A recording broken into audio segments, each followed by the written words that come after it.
Olá pessoal, vamos continuar então o nosso curso.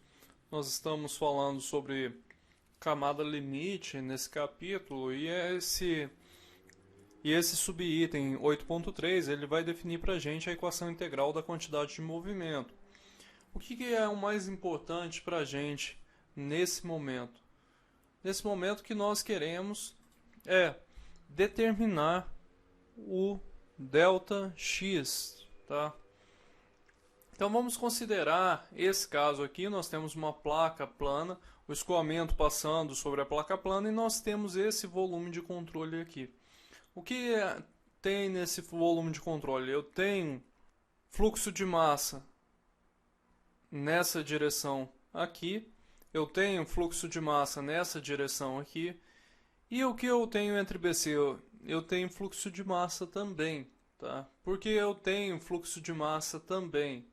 Porque essa linha não é uma linha de corrente. Eu vou colocar aqui, ó, não é linha de corrente. Portanto, eu tenho fluxo de massa aqui. O único lugar que eu não tenho fluxo de massa é entre A e D. Então, vamos analisar esse volume de controle. Como falado aqui, a superfície BC ela não é uma linha de corrente. É o limite imaginário que separa a camada limite viscosa e escoamentos não viscosos da corrente livre. Portanto, tem sim escoamento entre BC na superfície, através da superfície BC. Nós podemos aplicar a equação da continuidade. Vamos adotar as hipóteses de regime permanente, escoamento bidimensional. Regime permanente vai sumir isso daqui e vai sobrar apenas que o somatório de massa no volume de controle tem que ser igual a zero. Como que nós podemos falar que é isso daqui? Nós podemos falar que essa que está passando é a vazão mássica através de AB, essa é a vazão mássica através de BC e essa é a vazão mássica através de CD. Quando nós somamos todas essas vazões mássicas, o somatório tem que ser igual a zero, justamente para respeitar a equação da continuidade. Portanto, a vazão mássica BC ela tem que ser menos a vazão AB menos a vazão CD. Os fluxos de massa em cada face, como que eles podem ser calculados? Vamos lá. Primeiramente, a gente tem a face AB. Na face AB, o que nós temos? Que o m.ab vai ser igual a menos a integral de 0 até delta de ρ u dy vezes o w. Isso vem lá da equação da continuidade. Na face CD, nós podemos aplicar uma expansão em séries de Taylor para determinar qual que é esse valor. Nós determinamos por m.x mais a derivada de m com relação a x dx. Nós vamos então obter o m.cd. O m.cd, o que ele é? Ele é a integral de 0 até delta de ρ u dy, ou seja, o m.ab mais a segunda componente, que é a minha derivada com relação a x vezes o dx. Isso é uma expansão em série de Taylor. Já o m.bc, a gente lembra lá que é o m.ab mais o m.cd. Portanto, nós temos o m.bc. Vamos então para a aplicação da equação da quantidade de movimento. O que nós vamos adotar? Primeiro nós vamos falar que as forças de campo são desprezíveis. Essa vai ser a terceira condição nossa. Desse jeito, a equação da quantidade de movimento ela vai ficar dessa forma aqui. Eu desprezei as forças de campo, desprezei o termo temporal, já que a gente está trabalhando em regime permanente. Portanto, as nossas forças de superfície vai ser o somatório do fluxo da quantidade de movimento, que para cada face vai ser representada pela expressão, pela integral minha com relação aos dados daquela face. Portanto, no m ponto do FA, AB, o que nós temos? Nós temos o U minúsculo, né, que é a velocidade de 0 até delta, ρ U, dy, dz. Nós podemos aplicar novamente a expansão em séries de Taylor para determinar a componente do fluxo da quantidade de movimento na face CD. Nós podemos supor que a massa que está cruzando o BC ela tem uma velocidade U. Dessa forma, o MFBC vai ser igual a U vezes o fluxo de massa. Quando nós agrupamos os termos, nós temos que o valor dessa integral aqui ele vai ser dado por essa expressão que nós temos aqui. Agora que nós já determinamos as componentes do fluxo da quantidade de movimento, nós precisamos determinar as forças de superfície que estão atuando no nosso volume de controle. Nós temos, primeiramente, a força atuando na face AB, que é a força devido à pressão. Tá? Então, nós temos a pressão aqui, vezes o delta, vezes a espessura da nossa placa. Nós temos também a força de pressão atuando na face CD. Nesse caso aqui, nós fizemos uma expansão em séries de Taylor para a pressão e mais o delta nosso aqui, ele tem uma componente de delta na vertical. Então, por isso, temos essa componente delta mais d delta vezes a espessura. Nós também temos as forças atuando na face BC. Vai ser uma pressão média, né, entre esse ponto BC e CD. Então, nós temos no ponto B a pressão P e no ponto C a pressão P mais delta X sobre dx. Então, dividindo isso daqui por 2, nós temos que a pressão na face BC vai ser a média aqui das pressões, P mais 1 meio de dp dx W vezes o d delta nosso. Quais que são as forças atuando na face AD? Na face AD nós temos apenas as forças, as tensões de cisalhamento que estão ocorrendo em AD. Portanto, essas são as forças que estão atuando na nossa face AD do nosso volume de controle. Somando esses termos e desprezando então os produtos de diferenciais, nós vamos obter que a menos a derivada de P com relação a x delta menos o tal W vai ser igual a derivada com relação a x integral de 0 até delta ρ u dy menos o derivada parcial com relação a x da integral de 0 até delta de ρ u dy. Nós podemos aplicar a equação de Bernoulli para o escoamento viscoso fora da camada limite. Isso vai nos permitir descobrir que a minha variação de pressão com relação a x vai ser igual a menos ρ u du dx. Reconhecendo que se a gente fizer a integral de 0 até delta de dy vai dar o valor de delta, nós temos essa expressão para a tensão de cisalhamento na parede. Se nós, lembrando da expressão que a gente tinha antes, nós podemos falar que a nossa tensão de cisalhamento da parede ela é expressa por esse termo aqui. Mas o que é interessante, se a gente dividir por U esse primeiro termo aqui, o que nós acabamos de obter aqui? Se a gente dividir por U, a gente vai ter o θ. E se a gente dividir por U, esse daqui, a gente tem o delta asterisco. Fazendo isso, então, nós podemos escrever para um escoamento incompressível que a tensão de cisalhamento na parede ela é dada por derivada com relação a x de ρu ao quadrado vezes a espessura da quantidade de movimento, mais ρu vezes a espessura de deslocamento du dx.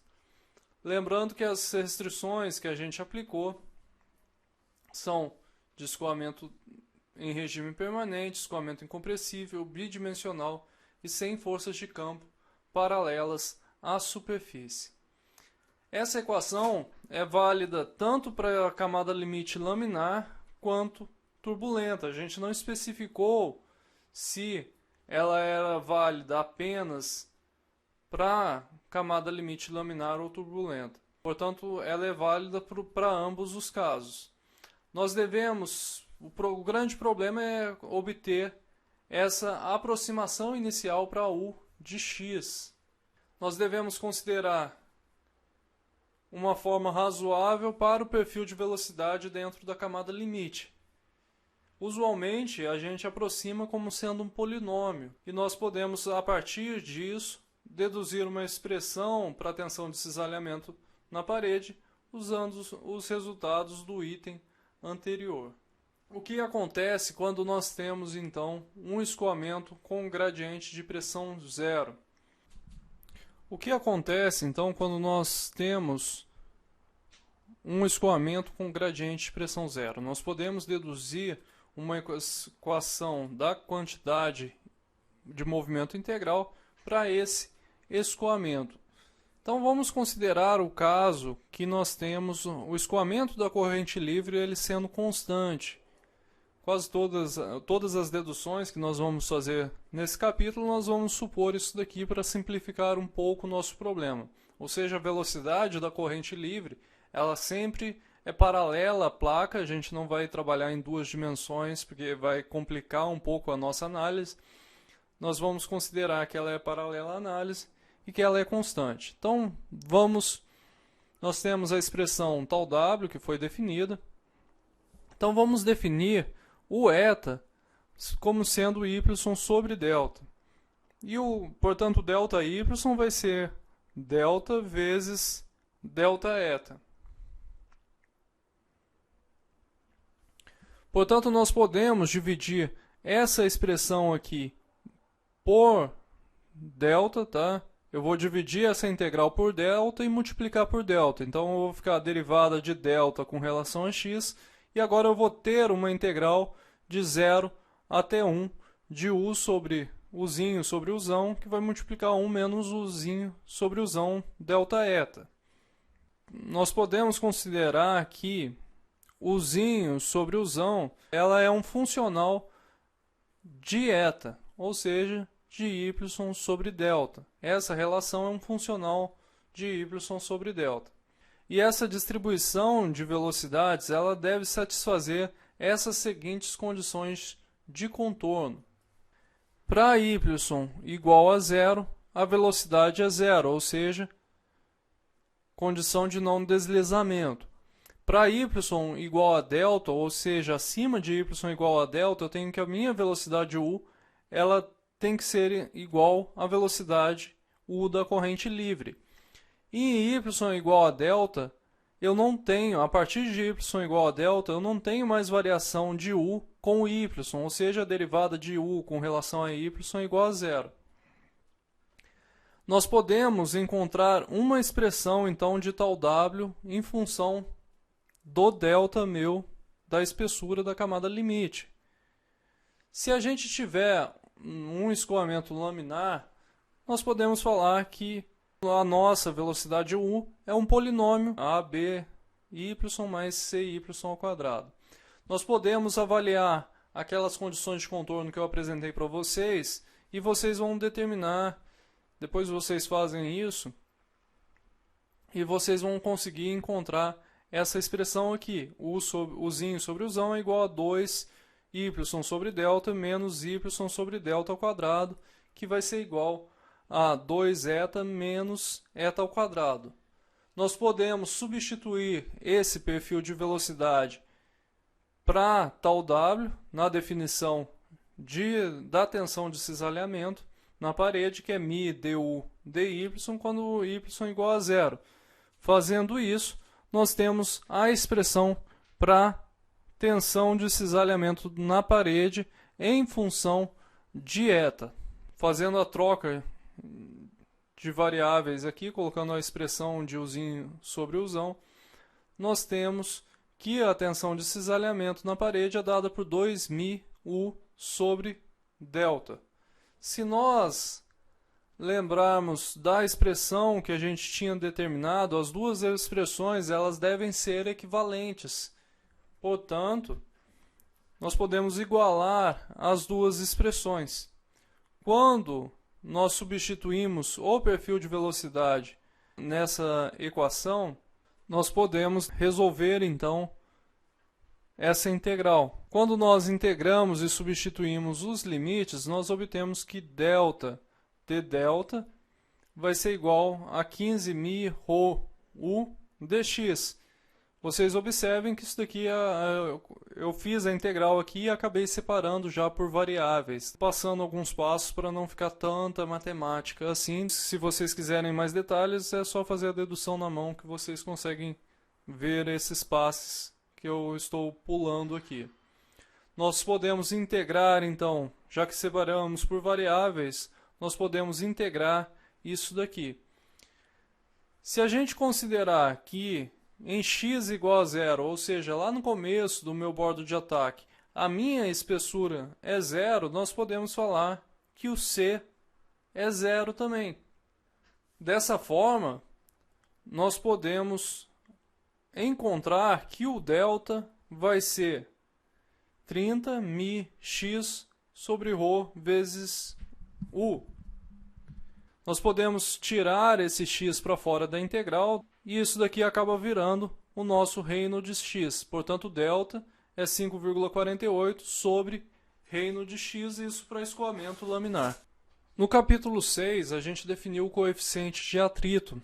E o coeficiente de atrito era definido como a tensão de cisalhamento dividido por meio de ρ vezes u ao quadrado. Se a gente usar a expressão de tal W, nós podemos definir que o coeficiente de atrito ele vai ser dado por 0,730 sobre Reynolds local aqui, tá? Esse x é porque é o Reynolds local. Toda vez que vocês verem o Reynolds x, eu esqueci de falar antes, mas estou falando agora. Toda vez que vocês verem o Reynolds x, significa que é o Reynolds sobre uma placa plana. Para um tubo, quando a gente tem já o escoamento plenamente desenvolvido, vocês se lembram lá que a gente não definia, não especificava qual o Reynolds que era, porque o Reynolds era do tubo inteiro. Já sobre uma placa plana, o ponto da placa é importante para a determinação do número de Reynolds. Com o conhecimento da tensão na parede, nós podemos determinar o arrasto viscoso pela integração sobre a área da placa. E é isso que nós vamos fazer no exemplo 8.2. No exemplo 8.2, nós temos que a água está escoando sobre uma placa plana a uma velocidade de 0,8 metros por segundo. A placa ela tem 0,35 metros de comprimento e 1 metro de largura. A camada limite sobre cada face da placa ela é laminar. Considere que o perfil de velocidade pode ser aproximado como linear. Determine a força de arrasto sobre a placa. Então, nós devemos determinar qual que é essa força de arrasto sobre a placa. Vamos então para a resolução do exemplo 8.2. E no exemplo 8.2, nós devemos determinar a força de arrasto da camada de limite sobre uma placa plana. Nós temos aqui as equações que nós vamos utilizar. Primeiro, a força de arrasto. Por que eu estou colocando 2 aqui? É porque é em cima e embaixo da placa também, né? Então são dos dois lados da placa. Nós temos a tensão de cisalhamento dada pela equação da viscosidade e a tensão de cisalhamento que a gente obteve a partir da equação da camada limite. Para a água, nós temos para a água 10 graus Celsius, nós temos que o Ni é de 1,3 vezes 10 a menos 6, nós vamos considerar que a massa específica é de 1000 kg por metro cúbico. O Reynolds, ele é dado o L sobre Ni. Quando nós calculamos o número de Reynolds, nós encontramos que o Reynolds é 2,15 vezes 10 à quinta. Nós calculamos o Reynolds no bordo de saída, bordo de fuga da placa. Portanto, lá no final da placa, nós temos escoamento laminar. Então, a camada limite é laminar sobre toda a placa. Se a camada limite é laminar sobre toda a placa, a gente pode aplicar as equações da camada limite laminar. Portanto, o perfil de velocidade ele vai ser dado por U, y sobre delta, ou seja, U vezes eta. Portanto, a tensão de cisalhamento é μ du dy, isso daí é igual a μ U sobre delta. Mas o que a gente está precisando do delta x. Portanto, nós vamos partir da tensão de cisalhamento, da equação da tensão de cisalhamento, vamos calcular o tal W. Substituindo o perfil de velocidade, nós temos que calcular a integral de 0 até 1 de eta 1 menos eta de eta. A integral de 0 até 1 de eta menos eta ao quadrado de eta vai ser igual a 1/6, tá?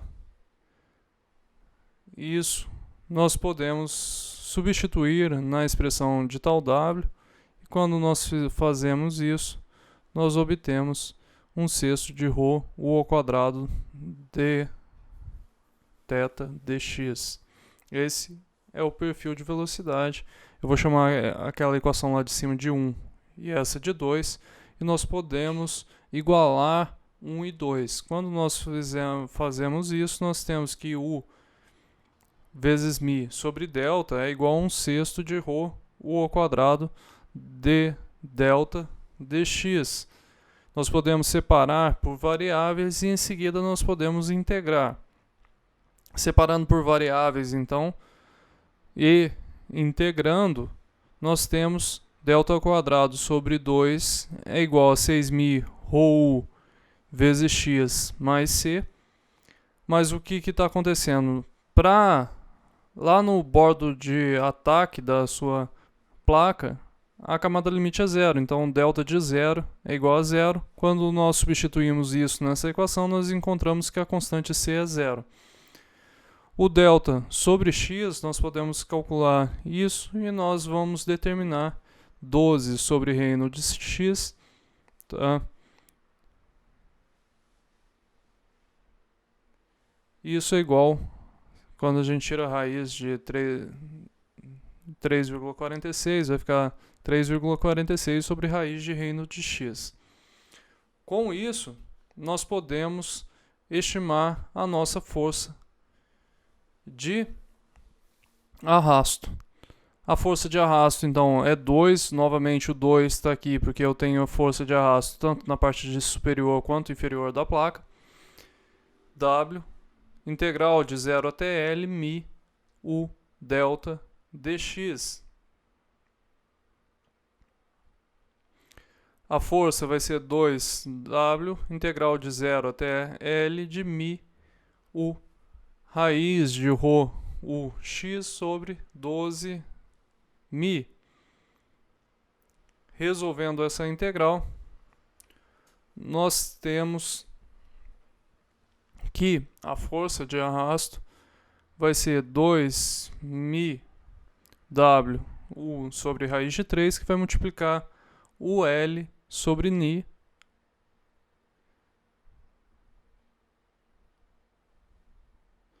Nós podemos jogar, sabendo que o U é 1 sobre Ni, né?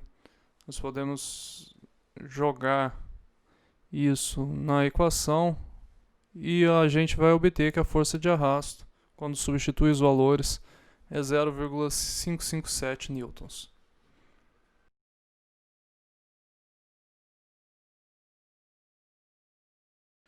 Vamos agora para escoamento turbulento. Em escoamento turbulento, vamos considerar o perfil de velocidade de sétima potência, que esse é o mais comum para representar o escoamento turbulento. Um perfil de sétima potência significa U sobre U, Y sobre delta, e tudo isso elevado à sétima, ou eta elevado à sétima. Esse perfil, a gente tem que lembrar que ele não é válido na proximidade da parede. Portanto, a gente não pode determinar, nesse caso, o tal W e o delta analiticamente. Nós vamos ter que usar valores experimentais. Então, a partir de experimentos, foi verificado que o tal W ele possui mais ou menos aqui, tá? É aproximadamente esse valor aqui, 0,0233 ρ U ao quadrado, ni sobre U delta, tudo isso elevado a 1/4. Nós podemos usar novamente a equação integral da quantidade de movimento, já que ela é válida tanto para escoamento laminar quanto para turbulento, e nós podemos obter novamente ΔX a partir dessas expressões. Fazendo os mesmos passos que a gente fez para o escoamento laminar, nós vamos obter que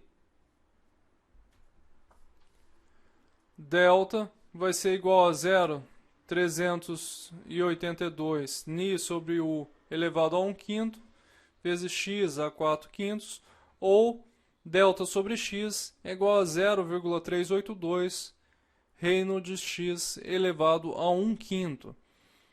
Então, nesse caso, nós vamos utilizar esses valores aqui quando o escoamento for turbulento, tá? Portanto, você precisa determinar se o escoamento é laminar ou turbulento para a aplicação dessas equações que nós temos aqui, tá? Nesse slide. Da mesma forma que nós fizemos com o escoamento laminar, nós podemos também determinar o coeficiente de atrito para um escoamento turbulento. E o coeficiente de atrito para o escoamento turbulento, ele vai ser dado por 0,0594 Reynolds elevado a 1/5. Os experimentos mostraram que essa equação 8.14 ela prediz muito bem o atrito superficial turbulento nessa faixa de Reynolds de 5 vezes 10 à quinta até 10 à sétima.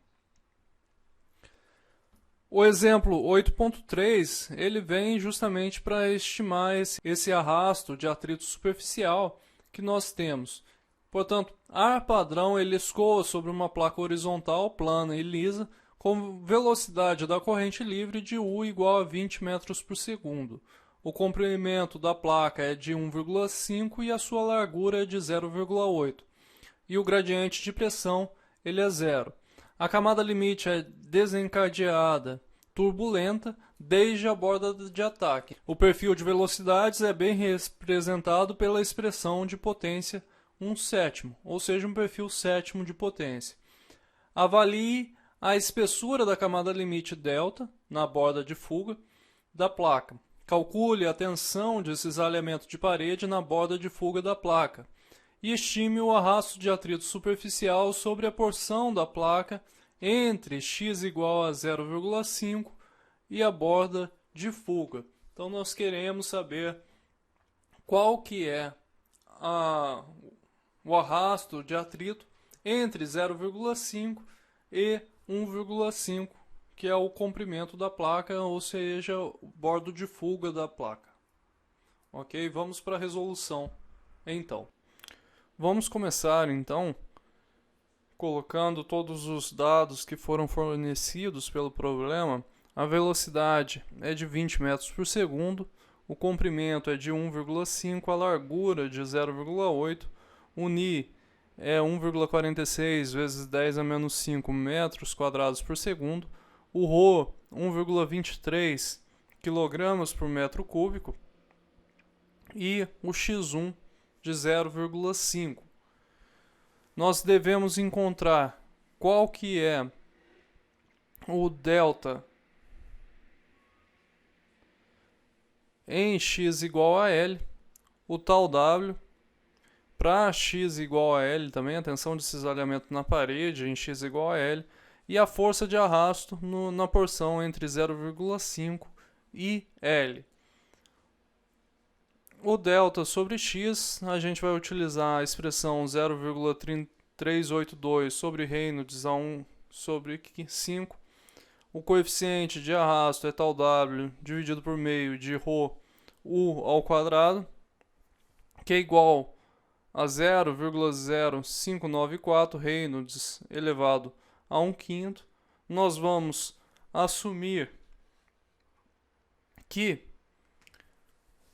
nós estamos trabalhando em regime permanente, que nós temos ausência de força de pressão, a pressão considera a pressão atmosférica atuando tanto em cima quanto embaixo, e a ausência de força de campo na direção X.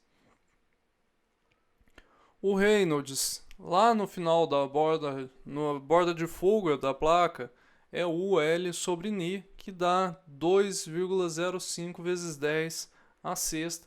Portanto, o Reynolds é turbulento, mas já havia sido definido para a gente no problema que o Reynolds era turbulento.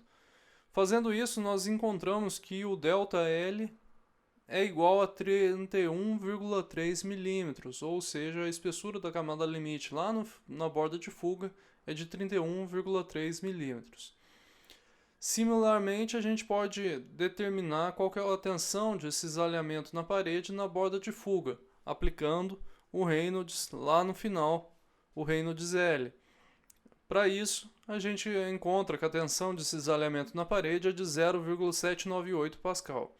Nós podemos também determinar a força de arrasto através da integração de x1 até L de tal W vezes a largura da placa dx. Quando nós substituímos os valores aqui, nós podemos encontrar qual que é o valor de FD. Ficou faltando ali no FD multiplicar por x elevado a menos 1 sobre 5, tá? Depois vocês corrijam aí. Substituindo isso daí, fazendo a integral, a gente obtém que o FD ele vai ser igual.